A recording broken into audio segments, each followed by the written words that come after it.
గుడికి ఊరేగింపుగా వచ్చి బోనాలను సమర్పిస్తారు.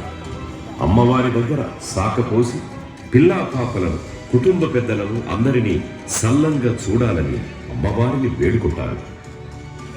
మల్లమ్మ, మారెమ్మ, మైసమ్మ, నల్లపోచమ్మ, గండి మైసమ్మ, బద్ది పోచమ్మ, గోల్కొండ జగదాంబిక, లాల్ దర్వాజా సింహవాహిని, ఉజ్జయిని మహంకాళి, బల్కంపేట ఎల్లమ్మ పోచమ్మ, పేరేదైనా అమ్మవారు ఒక్కరే.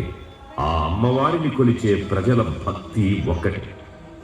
బోనాల పండుగలో భక్తి మాత్రమే కాదు, లోక కళ్యాణం కూడా ఉంది.